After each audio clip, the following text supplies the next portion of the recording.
Hello students, welcome back in our geography class. Let me continue our second chapter, structure and physiography. Our today's topic is the peninsular plateau. Students, the peninsular plateau rising from the height of 150 meter above the river plains and up to an elevation of 600 to 900 meter is in the irregular triangular and known as peninsular plateau. हम किसके बारे में बात करें, किसको हम peninsular प्लेटो कहते हैं? जिसकी एवरेज हाइट 150 मीटर अबव है रिवर प्लेन से और जिसका एलिवेशन नियरली 600 से 900 मीटर होता है और इंडिया में ये इरेगुलर ट्रायंगुलर शेप में फैला हुआ है. किस तरीके से?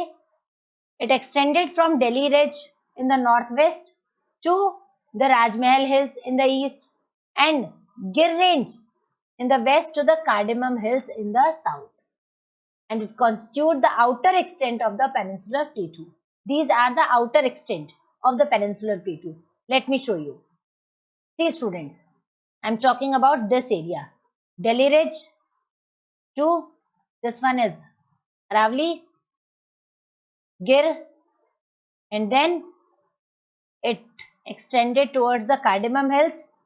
Then in the eastern direction, the Rajmahal Hills. This is the extension of the peninsular plateau and this extension is irregular triangular shape. देखो ये triangular ना तो पूरा अच्छे से triangle बनाता है और ना ही किसी other shape को लेता है. So that's why we call this irregular triangular shape. And some of the peninsular part is also situated in the northeastern side, right? So we are talking about this. Hope you understand the division.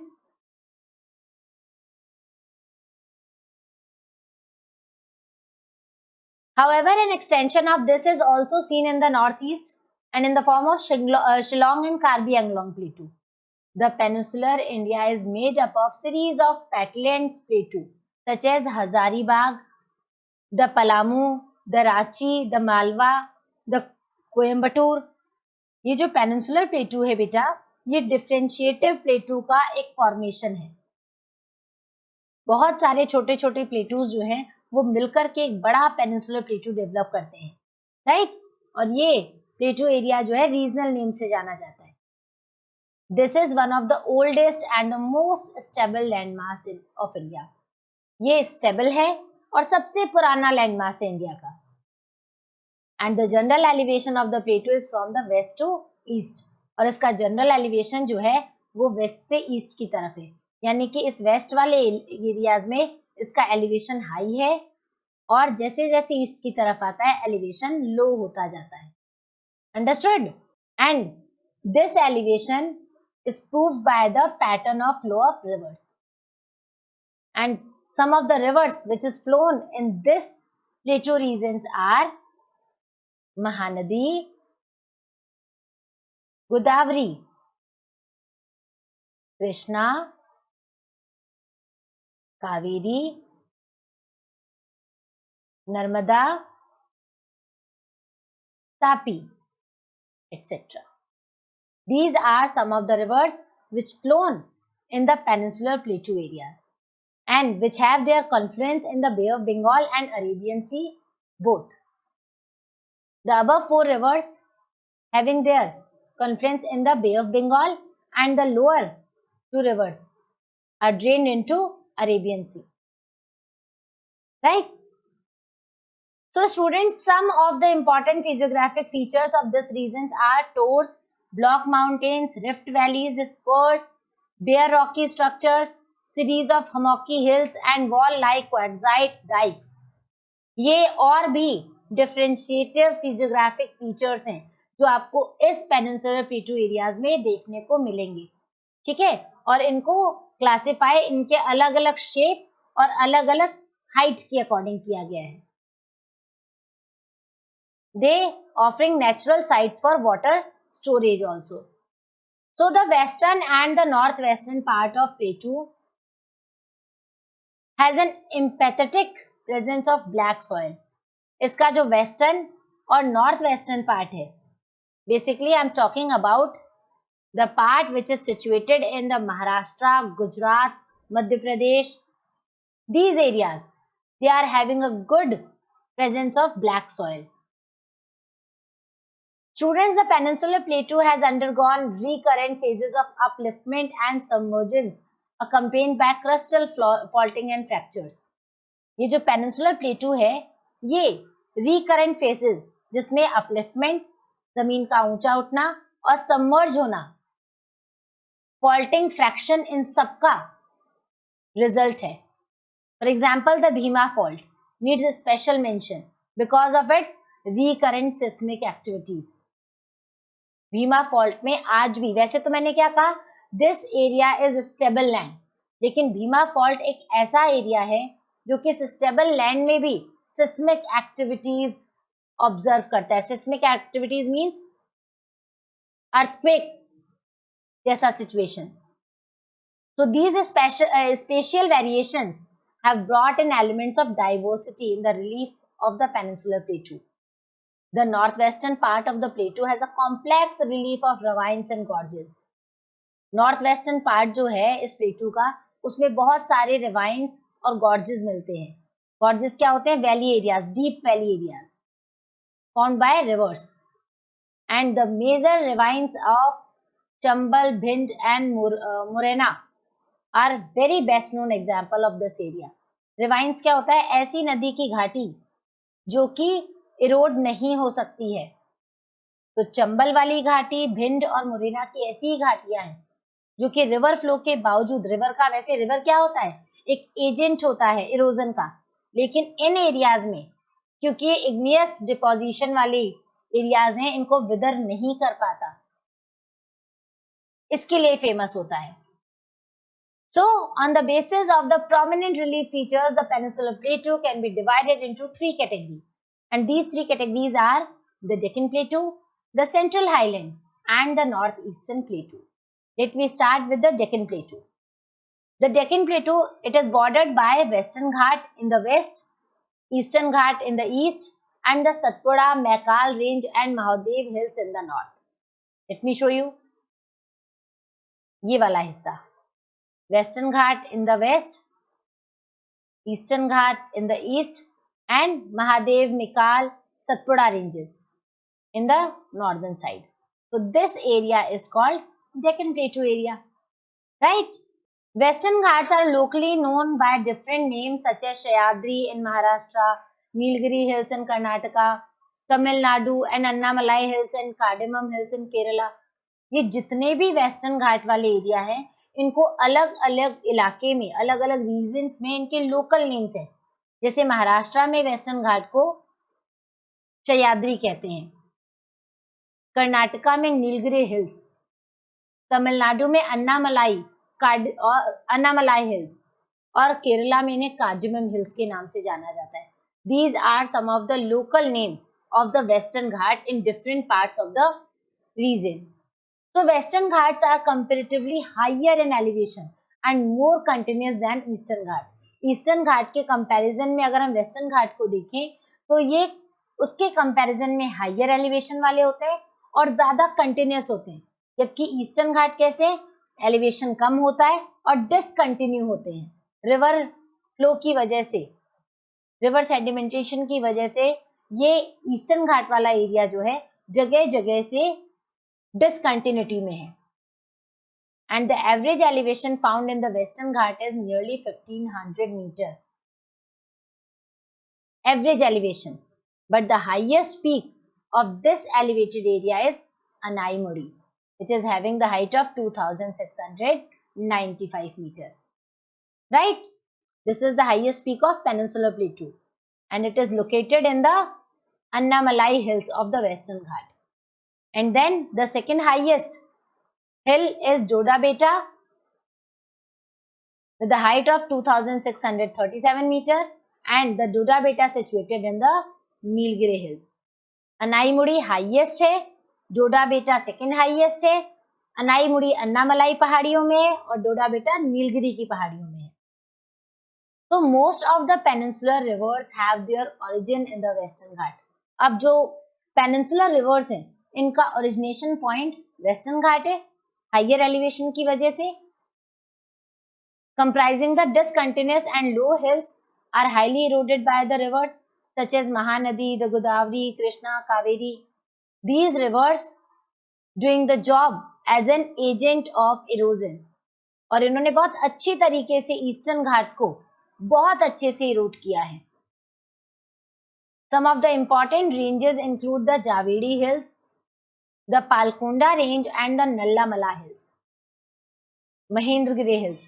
These are situated. The eastern and the western Ghat meets with each other at the point of Nilgiri Hills. एक जगह पर southern area में eastern घाट और western घाट दोनों मिलते हैं और उस पॉइंट का नाम है Nilgiri hills. Hope you understand the Deccan plateau well. Now let's move to the central highland. Students, the central highlands they are bounded to the west by Aravali, the Satpura range formed by a series of scrapped plateaus on the south and generally at the elevation of varying between 600 to 900 meter. Central Highland जो है waste में अरावली से covered है और उसके बाद में बहुत सारी सीरीज ऑफ स्क्रैप प्लेटूज हैं। स्क्रैप मतलब जिनका इरोजन बहुत ज्यादा हो गया है और अपने लास्ट स्टेज में है। ठीक है, तो सतपुड़ा के बहुत सारे स्क्रैप प्लेटूज हैं और इनका हाइयर एलिवेशन जो है वो एवरेज है between 600 to 900 metre. This forms the northern most boundary of the Deccan plateau और ये नॉर्दर्न मोस्ट बाउंड्री भी क्रिएट करते हैं डेक्कन प्लेटू की। So it is a classic example of relict mountains which are highly denuded. ये relict mountains के classic example हैं। इसका मतलब बहुत ज्यादा डेन्यूड हो गए हैं, घिस चुके हैं और ये बहुत सारे डिसकंटिन्यूअस रेंजेस क्रिएट करते हैं।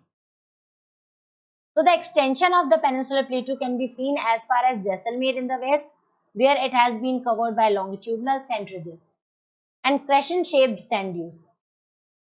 Central Highland का जो वेस्टर्न एरिया है, वेस्टर्न एक्सटेंशन है, वो जैसलमेर तक है, जहां पर ये लॉन्गिट्यूडनल सैंड रिजेस से कवर्ड है और क्रेसेंट शेप के सैंड ड्यून्स भी पाए जाते हैं इस वाले एरियाज में, जिन्हें हम बरखान्स कहते हैं। This region has undergone metamorphic process. ये पूरा का पूरा रीजन मेटामॉर्फिक प्रोसेस वाला है। मेटामॉर्फिक प्रोसेस मींस ऐसे रॉक्स जिनका फिजिकल या फिर केमिकल कंपोजिशन चेंज हो रहा हो, उनको कहते हैं metamorphic, right. So here some of the metamorphic rocks present and these are marble, slate, gneiss, right? Now the general elevation of Central Highland ranges between 700 to 1000 meter above the sea level and it slopes toward the north and northeastern direction. Elevation 700 से 1000 meter है और slope किस तरफ है? North eastern से north की direction की तरफ। And this area is mostly drained by river Yamuna and its tributaries. The Vindhyan and the Kamur ranges have the origin areas of the tributary rivers of Yamuna. Son, Betwa, Chambal, Ken. These are some of the rivers which is originated in this area. Students, the Banas is the only significant tributary of river Chambal. Chambal tributary है यमुना की और चंबल की tributary है बनास, और बनास एकमात्र ऐसी significant tributary है चंबल की जो कि अरावली से ओरिजिनेट होती है और वेस्ट में फ्लो होती है, right. An extension, eastern extension of the central highland is formed by Rajmahal hills. इसका ईस्टर्न एक्सटेंशन कौन सा है? राजमहल हिल्स वाला, to the south of which lies a large reserve of mineral resources in the Chota Nagpur प्लेटू। और इसका जो साउदर्न एरिया है वो बहुत सारे हाईली मिनरल डिपॉजिट एरिया है and this highly mineral deposit area is known as Chota Nagpur प्लेटू। And nowadays most of the industries are located in this part. Now let's move to the third classification, the northeastern plateau. In fact it is an extension of main peninsular plateau. ये जो north eastern प्लेटू है ये peninsular प्लेटू का ही हिस्सा है and it is believed that due to force exerted by the north eastward movement of the Indian plate at the time of Himalayan origin, a huge fault was created. ऐसा माना जाता है जब हिमालय क्रिएट हो रहे थे तो एक हमारा ये हिमालय कैसे बना, जो हमारी प्लेट है इंडियन प्लेट, इसके नॉर्दर्न मूवमेंट की वजह से, और इस नॉर्दर्न मूवमेंट की वजह से एक फॉल्ट क्रिएट हो गया, दबाव बना। देखिए जब पहाड़ बनते हैं तो कुछ इस तरीके से जो हैवी होते हैं वो ऊपर चले जाते हैं और जो कमजोर होते हैं नीचे चले जाते हैं, तो उनके बीच में गैप बन जाता है जिसे हम फॉल्ट कहते हैं। तो ऐसा माना जाता है ये जो नॉर्थ ईस्टवर्ड पार्ट है, जो पेनिनसुलर वाला हिस्सा है, ये पहले पेनिनसुला का ही पार्ट था और इस फॉल्ट की वजह से सेपरेट हो गया है। और ये फॉल्ट कहाँ क्रिएट हुआ था? Between Rajmahal hills and the Meghalaya प्लेटू। फिर क्या हुआ? ये जो फॉल्ट था, ये जो ब्रेक था, ये डिप्रेस्ड ब्रेक फिल्ड अप हो गया बहुत सारे डिपोजिशन से, जो कि बहुत सारी नदियां अपने साथ लेकर के आती हैं। और अब इस जगह पर मेघालय, कार्बी एंगलोंग प्लेटू खड़े हैं, right? So the Meghalaya plateau is further subdivided into three parts, and these three parts are the Garo, the Khasi and the Zantia है। होप कि आपको समझ में आया कि किस तरीके से ईस्टर्न प्लेटू जो है वो पेनिनसुला से सेपरेट हुए फॉल्ट की वजह से। अब उस डिपोजिशन पर हिली एरियाज हैं, ठीक है। मेघालय प्लेटू 3 सब डिवीजन में क्लासिफाइड है, गारो, खासी और जानतिया। और आपको पता है इस गारो, खासी, जानतिया का नाम ट्राइबल ग्रुप्स के ऊपर रखा है। यहाँ पे जो ट्राइबल पीपल्स पाए जाते हैं उनका नाम है गारो, खासी, जानतिया। तो इधर की जो हिली एरियाज है उनका भी नाम रख दिया गया है Garo, Khasi and Jaintia. An extension of this is also seen in the Karbi Anglong, और इसका एक एक्सटेंशन असम में कार्बी एंगलोंग तक देखने को मिलता है। कार्बी एंगलोंग हिल्स हैं असम में। Similar to the छोटा Nagpur प्लेटू, the Meghalaya प्लेटू is also rich in mineral resources। हम क्यों कहते हैं कि पेनिनसुला का हिस्सा है ईस्टर्न प्लेटू? क्योंकि जिस तरीके की कंपोजिशन छोटा नागपुर प्लेटू में है, जैसे रिच कंपोजिशन है मिनरल्स के, सिमिलरली वैसी ही कंपोजिशन इस मेघालय प्लेटू में भी है। Like coal, iron, sillimanite, limestone, uranium are the major ones। These are the major minerals found in the Meghalaya plateau। And this area receives maximum rainfall। इस area की एक खासियत और है कि ये पूरे वर्ल्ड में सबसे ज्यादा रेनफॉल रिसीव करता है, और इसकी वजह से the Meghalaya plateau has highly eroded surface. Cherrapunji displays a bare rocky surface devoid of any permanent vegetation cover. आपको पता है यहाँ पर मैंने कहा कि मैक्सिमम रेनफॉल होती है, कितनी होती है? Nearly 1400 centimetre rainfall through the year, which is very high. Daily बारिश होती है यहाँ पर। मेघालय, मेघ प्लस आलय, मेघों का घर। तो जहां पर मेघ होंगे, जहां पर मेघों का घर होगा तो वहां बारिश तो होगी, और बारिश की वजह से पानी आएगा ही हिली एरिया से, और ये हिली एरियाज हाईली इरोडेड होते हैं और इनको काफी ज्यादा इनकी सरफेस को इरोड कर चुके हैं, ठीक है। So that is all about the classification of peninsular plateau। What do you understand by this topic? According to this topic, the Indian peninsula is divided into 3 major parts, and these 3 major parts are the Deccan Plateau, the Central Highland and the Eastern Plateau, Northeastern Plateau, right? Hope you understand the entire topic well. Now thank you and have a nice day.